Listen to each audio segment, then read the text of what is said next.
At this time, for a special presentation, will Congresswoman Joyce Batty please come to the stage? Give her a big round of applause, big warm welcome.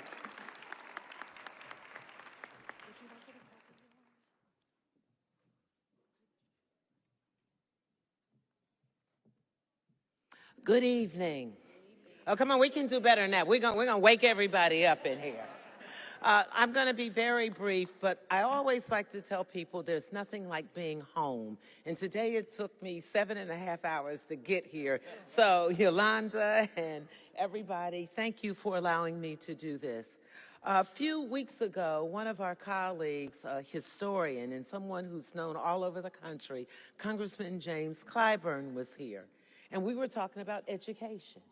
And I was bragging on Columbus's Education Association.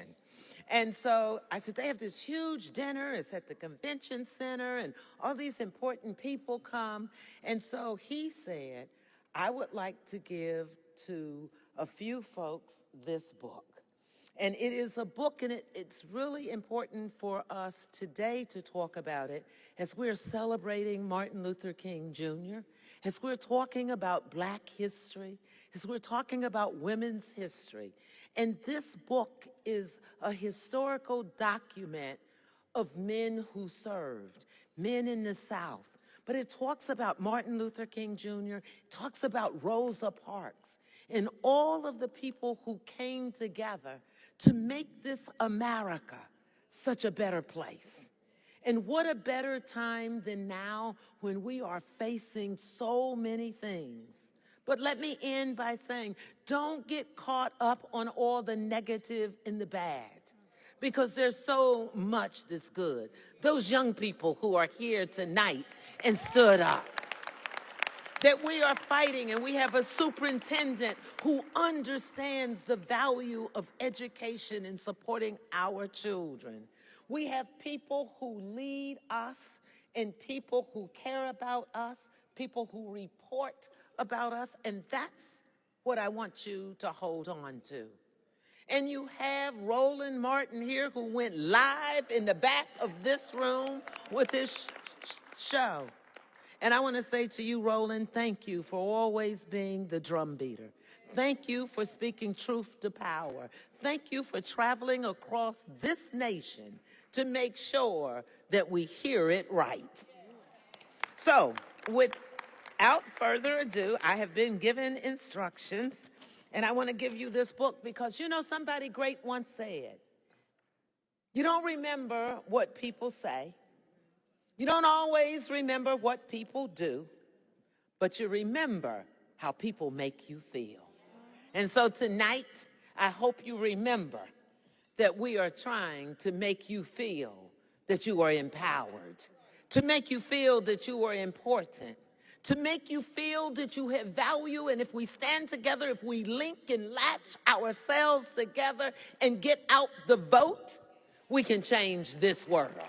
Thank you. And I have a first edition copy of this book for Carrie Charles and for Yolanda Harris. Care Bear, I'm sorry. She told me to say that. And then, John, we want to bestow this book to you. Thank you. Is Phil, where's Phil? And Phil, we have a book for you. And Benita Wright Smith, we have a book for you. Thank you, and just in case you didn't know, I'm Congresswoman Joyce Batty, and I approve this message. God bless you.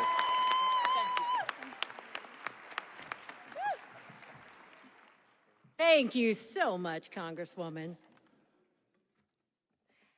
Right now, I would like to thank City Auditor Mike Stenziano for recognizing our award recipients. And I would like to have Tracy Johnson, Chairperson, MIP Committee, to come up. She will introduce our speaker this evening.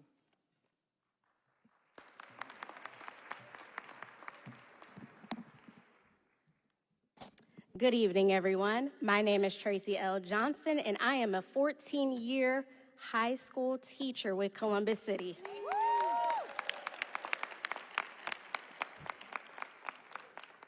It is an honor to introduce Roland S. Martin, a journalist, author, and communicator whose voice has become one of the most trusted in American media. Martin is a graduate of Jack Yates High School, Magnet School of Communications, and a graduate of Texas A&M University, where he earned a Bachelor's of Science degree in journalism. Later, he received a master's degree in Christian communications from Louisiana Baptist University. His dedication to excellence has since been recognized with honorary degrees from numerous colleges and universities. Martin is the host and managing editor of #Roland Martin Unfiltered, the first daily online show in history focused on news and analysis of politics, entertainment, sports, and culture from an explicitly African-American perspective. He has launched the Black Star Network, which features a variety of shows focused on news, culture, finance, wellness, and history.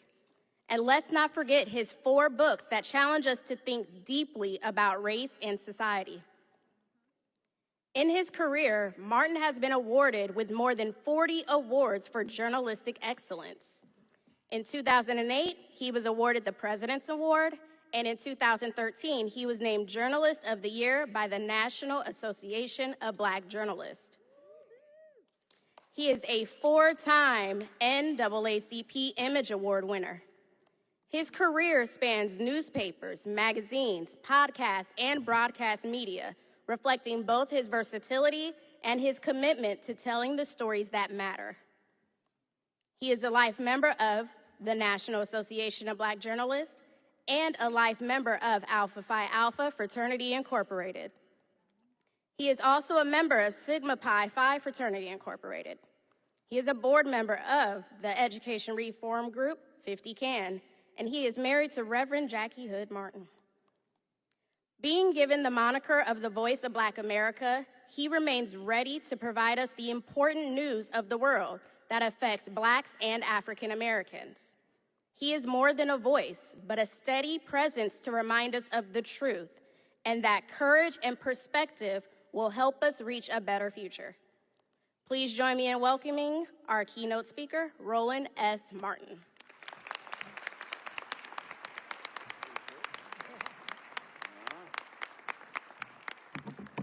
All right, appreciate it. How we doing? Good. Glad to see you. This is not the first time I have been in Columbus. Not the first time I've actually addressed this dinner as well. So I've spent a lot of time here, so I appreciate the invitation to come back to chat with you on today, which would have been Dr. King's 97th birthday. It is always great to speak with regards to this weekend, this federal holiday, which takes place on Monday. It's always great because he also, of course, was a good Alpha brother. So it's always great to recognize not only what he did, but more importantly, especially if you look at when he accepted the Nobel Peace Prize, the one a 2-time impeached, convicted felon in chief will never get. When he accepted that award, he accepted it on behalf of the entire movement because it wasn't just about him. And in fact, when the prize, the financial prize that came with it, his wife didn't like it, but he gave all the money away to distribute among the movement. She was like, look, we need some stuff at the house. But he understood how important that was. And we're talking about media. And oftentimes when we talk about this federal holiday, too often in this country, we often, not just in this country, but even in our community, we forget Coretta Scott King. The reality is, if you look at how it has been positioned and portrayed, she was just his wife, but the reality is, if you actually do any substantial reading on Dr. King, you will realize that a number of the positions that he took actually were at the insistence of her. In fact, when I interviewed Zanona Clayton, she talked about how Coretta Scott King traveled the country and would sing on behalf of the movement, raising hundreds of thousands of dollars for the movement as well. We talk about Dr. King's position when it came to the Vietnam War, when he gave his speech Beyond Vietnam at Riverside Church in New York City. But it wasn't so the person who really was driving his change when it came to the Vietnam War, it was Coretta Scott King, as opposed to somehow he just sort of changed himself. And so those things are important because when I interviewed Andrew Young, he said, with too many people, he said, folks talk about me, they talk about all of the other leaders, he said, but actually it was our wives who made us do what we do. He said it really wasn't our choice, he said, because they would have kicked our behinds if we didn't do it. And that's important because when one of the greatest mistakes that we continue to make when we talk about this day and this weekend is that we make it about him and not about the people. We make it about him and not the movement. You cannot have a Reverend Dr. Martin Luther King Jr. and leading the Montgomery Improvement Association, the bus boycott in Montgomery, if there is not a Joanne Robinson who was the one who actually organized the boycott. Now, I know there are folk in this room, and I really don't understand why the AK's over here not clapping, because that was Joe Sarah who was doing it. And I'm saying that because far too often in this country, when we talk about American history and we talk about his story, it's often talked about from the perspective of white historians leaving out African Americans. But we also have a history in this country, even when we talk about American history and black history, where it is his story and you leave out the number of women in the role that they played. I bring up Joanne Robinson because it was only mere days after the Brown versus Board of Education decision when she sent that letter to the bus company saying we need to desegregate. Why is that important? Because we just lost Claudette Colvin, who passed away at the age of 86, or should be funeralized on January 24th. And there were so many others who actually were accosted on buses, including Joanne Robinson and Miss Colvin. And then when when Rosa Parks was arrested, then they said, let's spring into action. And so all of those folks played a role. And so when we talk about this day and this holiday, I really believe we've got to transition away from solely focusing on him and actually focus on the broader movement, because if you do not have a Fred Shuttlesworth, if you do not have a Septima Clark, if you do not have a Diane Ash, if you do not have a Fannie Lou Hamer, if you don't have Bob Moses, if you don't have Annie Lee Cooper, if you don't have any of those people, literally there is no Dr. King. There is no national holiday.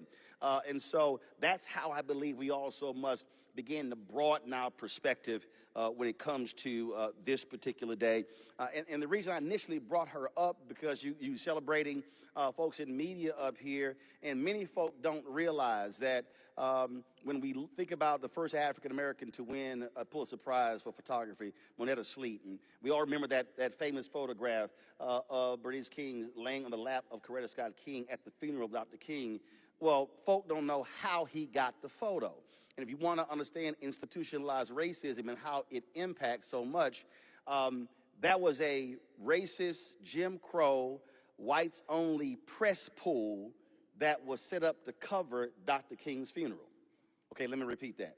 So the funeral of Reverend Dr. Martin Luther King Jr., who broke down barriers, that was an all-white press pool that was set up to cover his funeral. They would not allow any black-owned media or any black journalists in the press pool. So Lerone Bennett, Ebony Magazine, and Simeon Booker of Jet Magazine went to Coretta Scott King, and they told her, they said, Mrs. King, they're not allowing Ebony and Jet in the press pool. And she said, well, let those white folks know that if Ebony and Jet are not in the press pool, there will be no press pool at the funeral. Now, So he later, so that particular photo, he shoots that photo only because she insisted that they be in the press pool. And why is that important? Because there are folks in this room right now who don't have that level of courage, and you don't necessarily have black-owned media showing up covering your events, and it might be a school board or city council or other event. And so here was somebody who was conscious of that, and so she made it clear that if you want to participate in what I'm doing, then you're going to have to broaden your doors. And so the same sort of courage has to take place for so many of us today, and unfortunately, here we are in 2026, we still are dealing with that. We're living in an age in this country where $350 billion is being spent every single year on advertising, and black-owned media is getting 0.5 to 1% of that money. I guarantee you there are corporations in this city that have significant black market share, but they're spending virtually little dollars with black-owned media, but they love for black folks to buy their products. What I'm saying is the only way those things are going to change if folk today stop being comfortable in our present capacity and be willing to challenge power if we're going to see things change. And so that's also what a Coretta Scott King did and a Dr. King did. That ain't the subject of my speech, but just understand you now about to realize how this is about to go.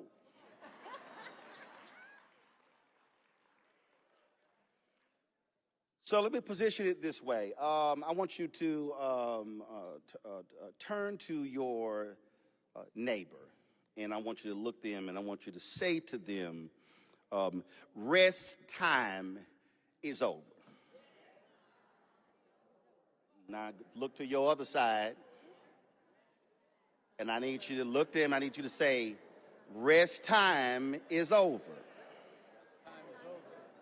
Okay, so now I want you to look to the table behind you or the table across from you, and I want you to say, hey, rest time is over.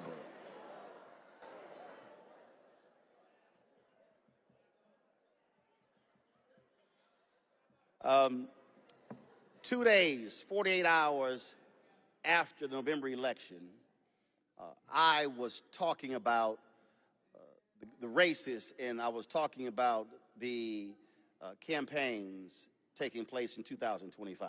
Oh, by the way, while we're doing this here, so they were like, be sure to show us some love. And I said, first of all, I did my show from here, but also I said, we're live streaming the speech. And I told them, I said, this would happen when you own your own shit. So if they're not here, tell them just go to my Black Star Network or YouTube channel. They can actually see it and see we don't ask permission. We just do what we do because I own it 100%. So I don't have a boss. 48 hours after the election, I was talking about the Wisconsin Supreme Court race in April 2025.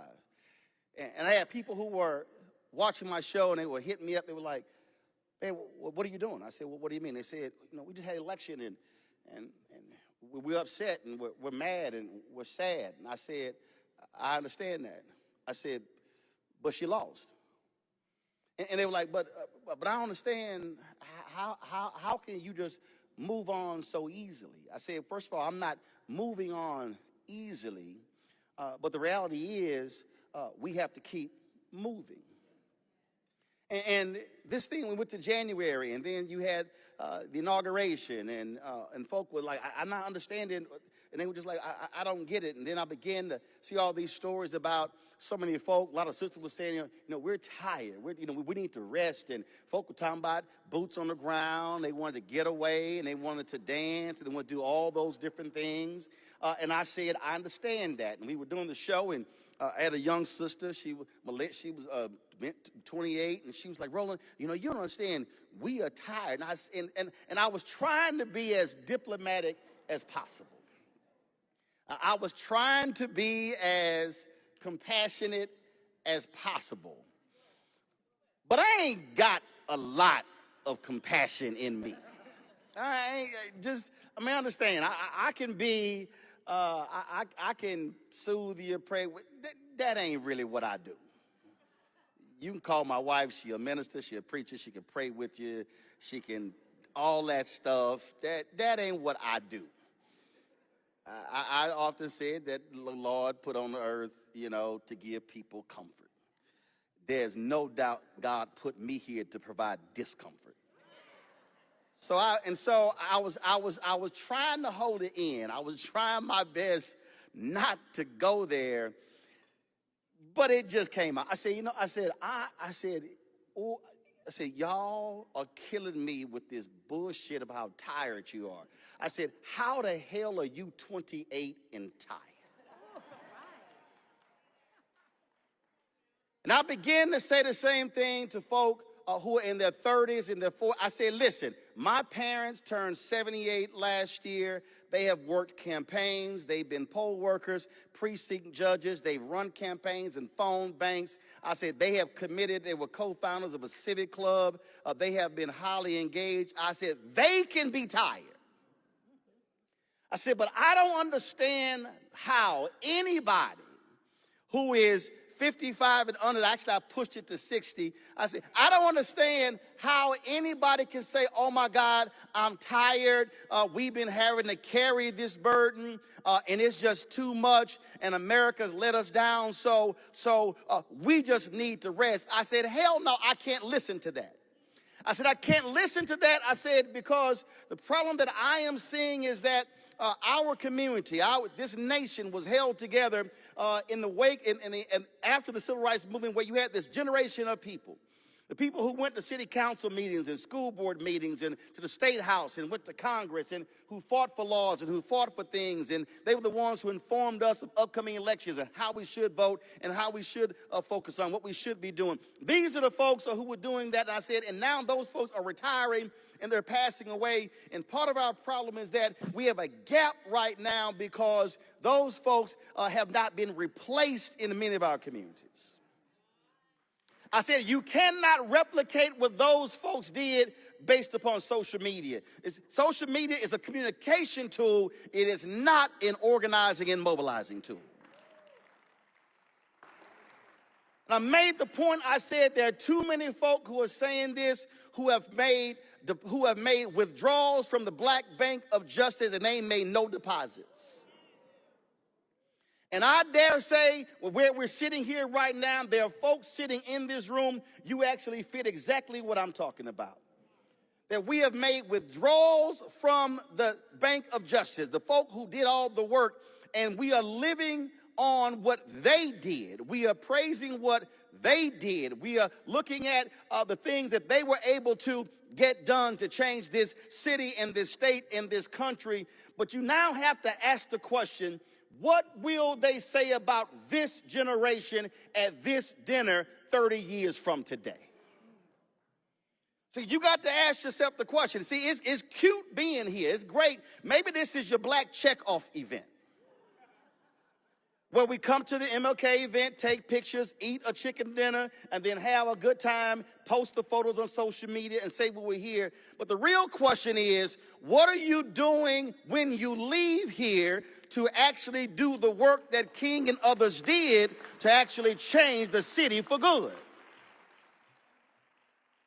See, you got to ask yourself the question, okay, you're sitting here at the MLK dinner, the Columbus Education Association, but I got to ask some folk in this room, how are you challenging city leaders right now to change the education dynamics as to how you're going to pay for education in Columbus? Now you're going to have to ask some businesses in Columbus, would you prefer to educate kids in the city or get more tax abatements to lower your costs as opposed to invest in kids? You're going to have to ask some city council members, are you willing to put on some real political courage and stand up to big business and say, you cannot have successful businesses if you have an uneducated populace? Somebody got to be willing to say, if you're a school board member, are you willing to challenge folk who are making those decisions, or are you going to go along to get along? You cannot say you are for the education of kids if you cannot finance it, if you cannot fund it. We are living in a world today where we keep saying how education is the most important thing, but it's not based upon how our actions look. But see, you ain't got to clap on that, but see, that's fine. I'm good. I got 5 million followers. They can clap for me.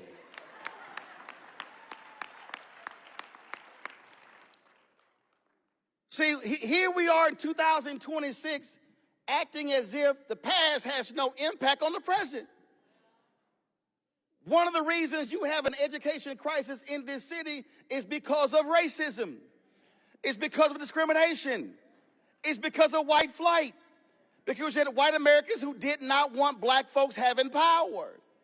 And so what took place in the 70s and 80s is still impacting us in 2026. It is no different than the decisions made in the 1980s, in the 1960s, in the 1940s, in the early 1900s, and the 1800s. It's still impacting us today.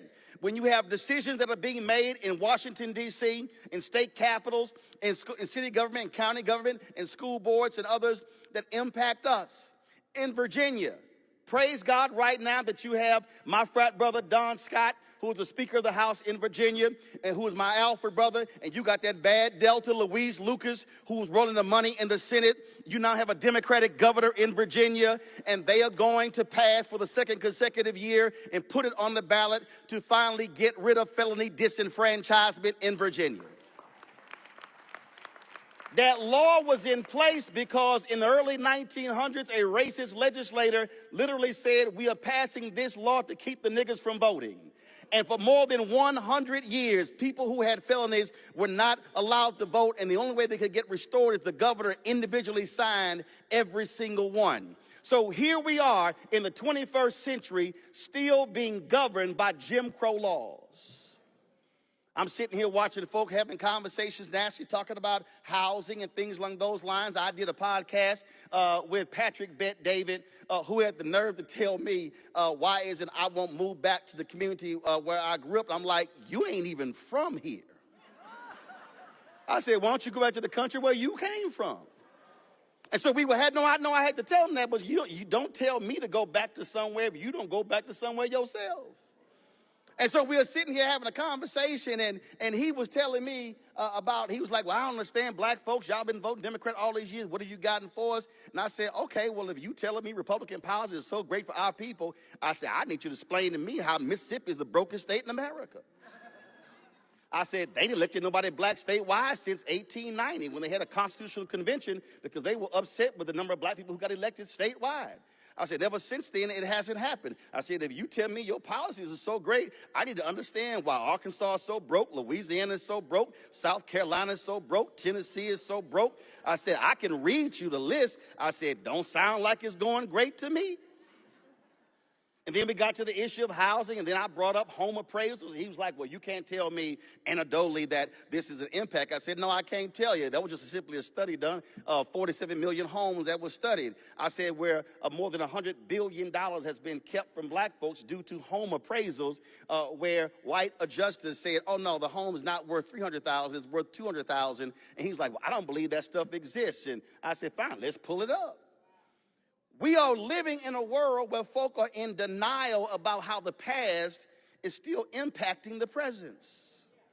We are sitting here, and I'm always amazed when I talk to my friends and we start talking about public policy, we start talking about the history of fascism and racism and discrimination, and I love it when people bring up Hitler and the Holocaust, and I have to remind them that Hitler sent his emissaries to the United States to study American Jim Crow to get some pointers to bring it back to Germany in order to discriminate against folk there. Ain't that amazing? We criticize Hitler for killing 6 million Jews, but he studied America Jim Crow to understand how to do it. That's called American history. Here we are in this year celebrating the 250th anniversary, and we've got somebody sitting in the White House who we know can't read, who wants to redefine history, who wants to rewrite history, who is attacking the Smithsonian, who does not want them to tell the real story. They want to tell this fake story because there are folk here who somehow just cannot accept the reality of how we got to this place.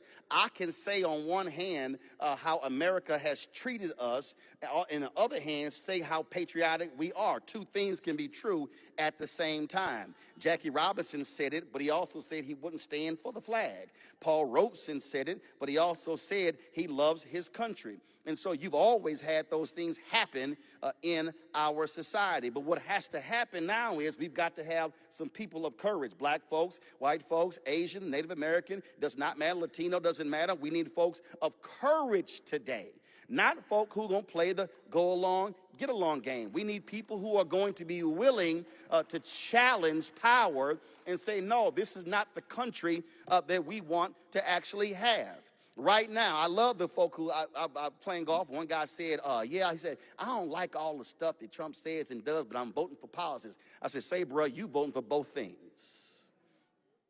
And here we are right now. Just this week, the Texas Observer reported that an ICE attorney in Texas, who they discovered had a secret Twitter account that was that put out white supremacist language, was brought back into the office. Paul Ingracia, who pulled the nomination for a job, they now moved him to the GSA. He said in a chat group that he has a Nazi streak. See, I need folk to understand that right now in the United States, we literally have a federal government, an administration that willingly allows folk who admit to being Nazis to still have a job. Right now.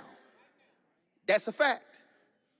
And as a result, you are seeing what happens when those kind of folk are in charge.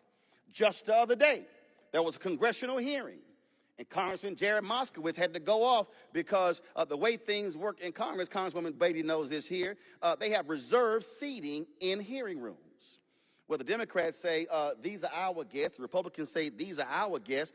The Republicans had a guest, the leader of the Oath Keepers, that racist group, a person who was convicted of seditious conspiracy.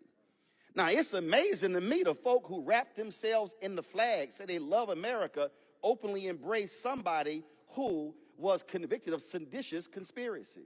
Then one of the Proud Boys who was sent to prison, who Trump pardoned, just announced that he has now joined ICE. So what you're saying is that you have Oath Keepers and Proud Boys who are now being celebrated and actually hired and uplifted in the federal government.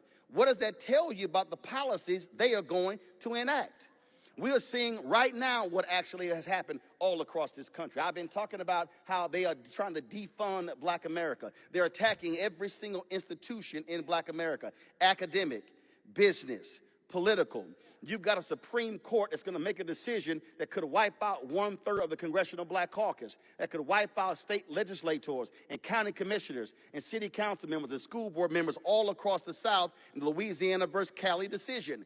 We know exactly how they likely are going to rule. That is happening in 2026. We see folks who are trying to condense the voting rolls, how they are now demanding states turn their voter rolls over because they're going to try their best to see how they can wipe folks off the voting rolls. And here we are still celebrating, Dr. King Day and Black History Month, and the stuff that folks fought for, they're fighting. You got a person sitting in the White House who just gave an interview with the New York Times who said that the 1946 Civil Rights Act was not good because it hurt a whole lot of white folks. Do people really understand what America looked like prior to the 1964 Civil Rights Act? If you were black, you couldn't do public transportation, go into hotels. It was about public accommodations. We can go on and on and on. This same Supreme Court, with that Cal decision, is attacking the 1965 Voting Rights Act. These same folks are attacking the 1968 Fair Housing Act. So what you have to understand is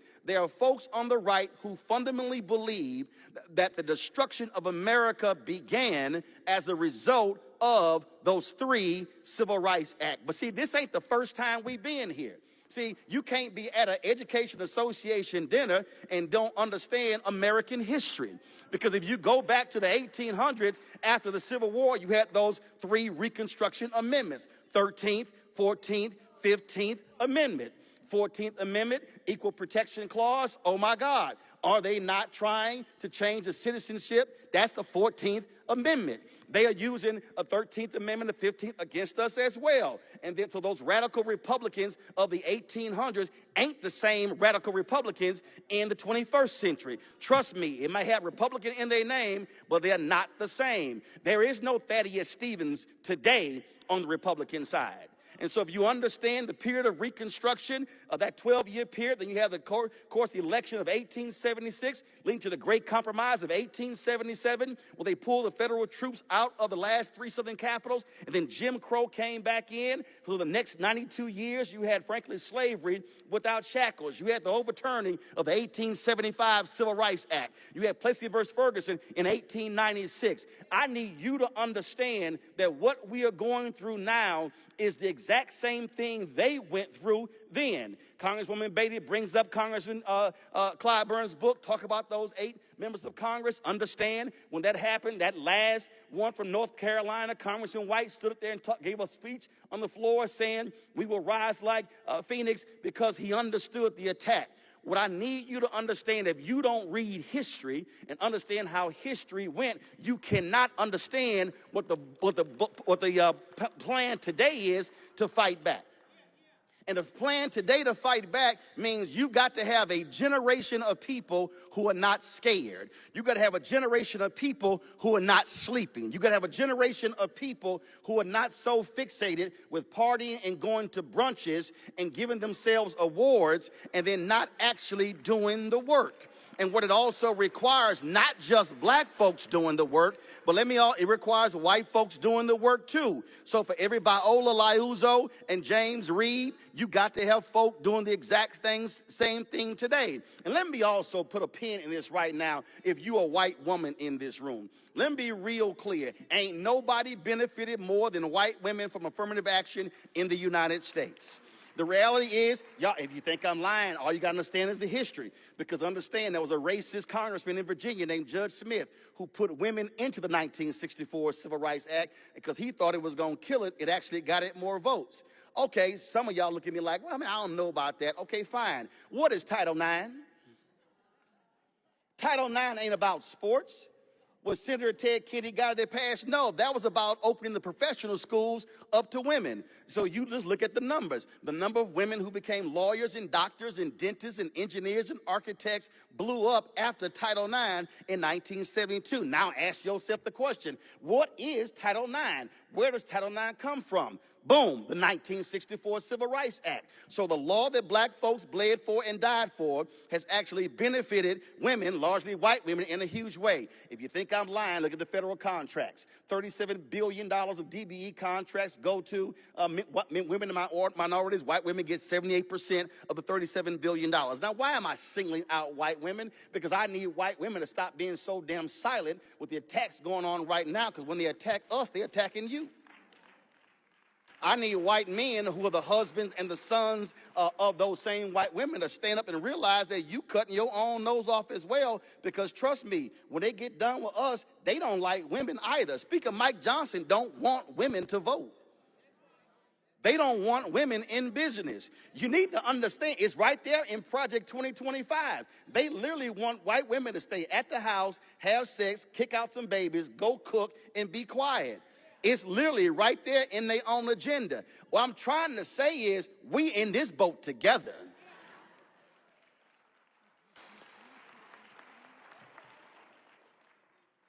So we cannot sit here in 2026 and just be satisfied and happy with what is going on. We can't just say, well, you know, I don't know, there's nothing that we can actually do.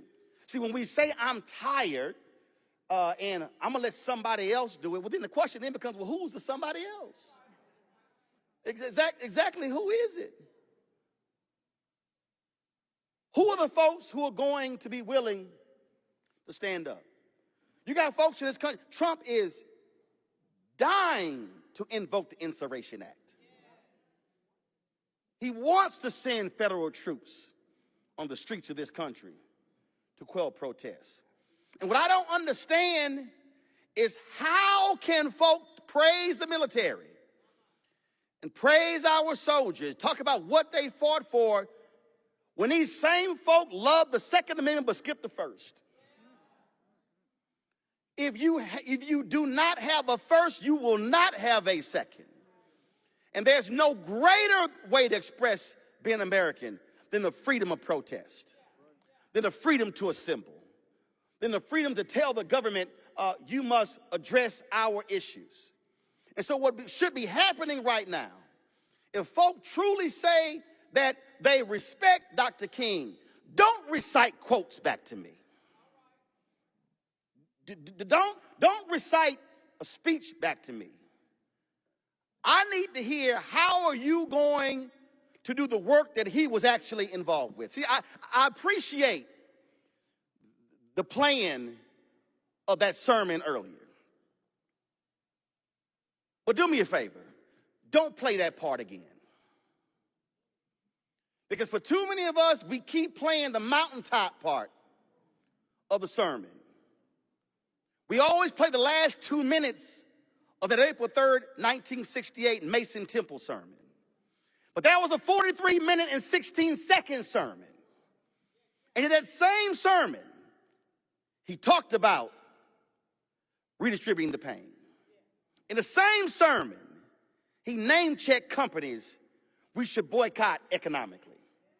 In the same sermon, he said we don't have to throw a Molotov cocktail. He said we can practice economic withdrawal to bring this country to its knees. In the same sermon, he talked about collective action. In the same sermon, he said black folks individually are poor, yet collectively represent one of the largest economies in the world. He said you must move as a collective to be able to change the direction of this country. So do me a favor. Don't just play the mountaintop part and skip over the boycott part. Don't play the mountaintop part, because see, the mountaintop part is the end of it. The earlier stuff is the actual work that he laid out. And that really what should be happening. And see, what really should be happening with this dinner is that when you come back next year, you should come back to this dinner and serve as an annual report. What did we accomplish in the previous 364 days? Next year, you must ask the question of every political leader sitting at a table, are our schools still being screwed by your tax abatements? When you come back next year, you should be saying, what did we do to challenge the legislature when it came to voting rights and civil rights and economic rights and helping the poor in our community? When you come back next year, you should be saying, how did we challenge City Hall when it comes to making sure a police department is not shooting and killing folks unnecessarily and holding cops accountable? If you come back next year, you should be saying to major corporations in Columbus, what have you accomplished? And so you ain't got to call it DEI, but you still gonna make sure that you are doing something with the folk who are investing in your companies. See, if you come back here just to show up, get dressed up for a photo, and then there's no discussion about what has changed, then all of a sudden we can't celebrate King. Because his whole life and the life of those involved were about, how do we change America? How do we change states? How do we change cities? How do we redefine? How do we redistribute resources as opposed to the rich getting richer and the poor getting poor? That really is what he and others were all about. And so let's just not celebrate the cute, glossy, large things. Let's stop making Dr. King a civil rights bobblehead. Let's stop just putting him on a mantle where we could not touch him and reach him. Let's commit ourselves to say, no, we got to be about King's business and not just his quotes.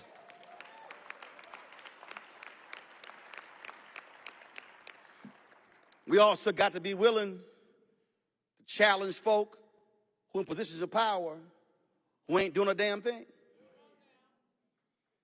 We got to be willing to look some folk in the eye who keep coming and asking for us for our vote, and then we don't see them until the next election. We got to challenge some folks who get voted on by the people but represent big business when they're in office. And then when they say, well, no, you can't challenge me, tell them, first of all, you do not own that seat.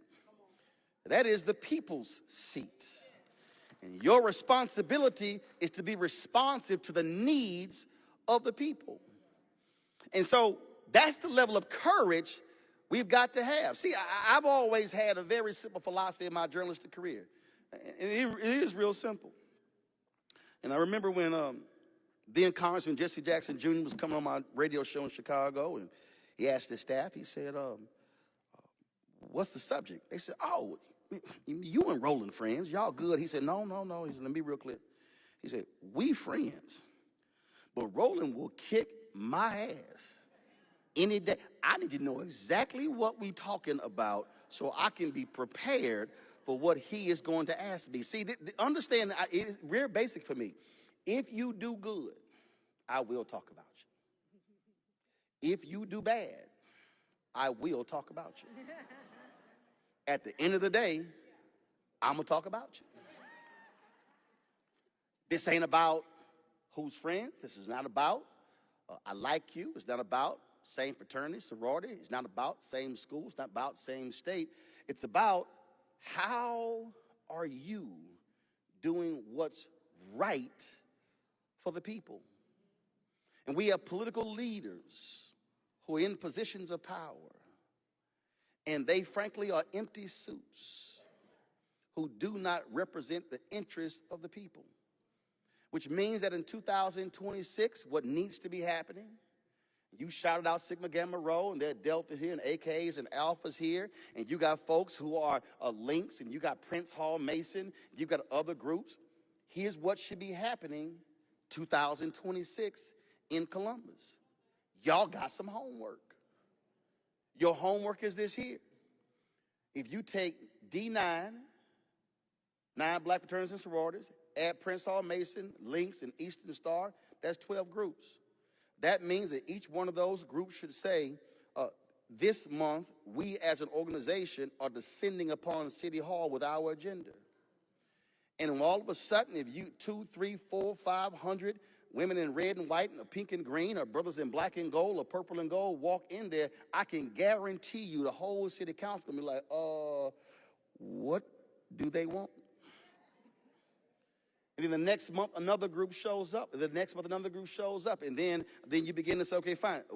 We hit the city council that month. Now we're going to hit the county commissioners this month. Now we're going to hit the school board members this month. See, I don't understand how we have all of this collective power, and we meet and we have organizations and we buy stuff, yet we are so insular about our individual business and not focused on our collective community business. This is how we begin to properly use power. This is how churches should be doing this right here. If you a preacher, stand up. If you a preacher, stand up. Don't be scared. Don't stand up. I know y'all in the room. See, y'all all scared. First of all, how you going to be a preacher and scared to stand up? You should have, I didn't say sit down. You should be still standing up. If you're going to be a preacher and I say preacher stand up, you should be proud to stand up. We're talking about education. We're talking about the education of our kids. Every single preacher in this room with the church should be marking a 0.10, 0.25, 0.5 mile radius around your churches. And you should be doing a survey. I didn't say sit down. You should be just like surveys are biblical. You should be doing a survey, going door to door, asking, is there a child in this house that is K through 12?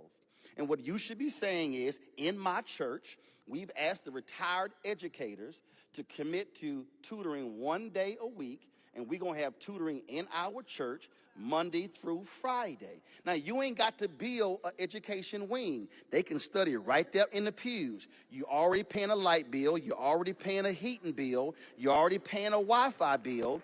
And so every single church can actually become a tutoring location. Now, this is how it also ends up driving members, because you're going to knock on some doors of some unchurched folk, and if they also realize that church folk are coming to help educate their kids, they might show up on Sunday because they see you in action. Y'all can sit down now.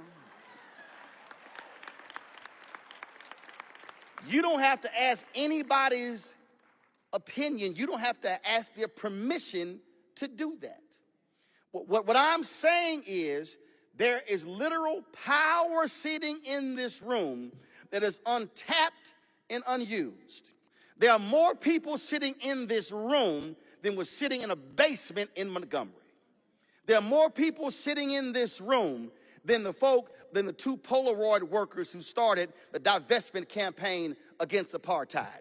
There are more people sitting in this room with resources and means and knowledge and relationships where you could literally transform and change this city and this state. The question is, do you have the courage? Do you have the wisdom? Do you have the willingness? Do you have the fight? Do you have the intentional fortitude to be that sort of change agent? Because see, do understand the problem is going to be, as I said earlier, you're going to have events in the next 30, 45, and 50 years. And they're going to be talking about what folk did in the 60s and 70s. And they're going to totally skip over the 2000s and 2010s and the 2020s. And so just like in Nehemiah, if you want your name to be called, then you got to actually do some work in order for your name to be called. And so if you say, well, hey, I'm going to do some stuff quietly, fine, do some stuff quietly, but support somebody who's loud. What we cannot have another year, another month, another day go by where we keep complaining about the same problem in the same situations, in the same places, from the same people, and then act like we can't do anything to fix it. And so I dare say to every single person sitting here, you could be a city council member and you thinking about running for mayor, well, exactly what you gonna do to actually make it happen. If you a school board member or the school board president, well, then I need to know what your plan of action is. You could literally lead an American transformation if the folk in this room tap into the power that exists within them to actually do it. But guess what? Joyce can't do it by herself.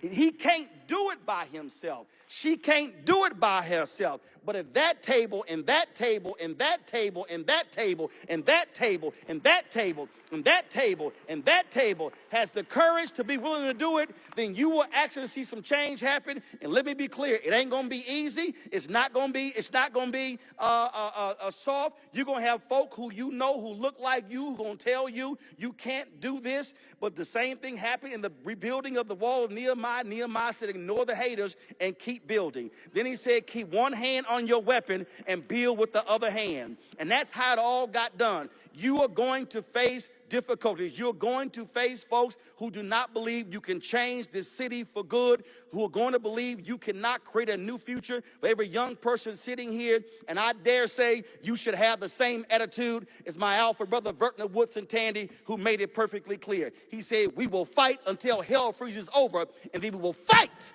on the ice.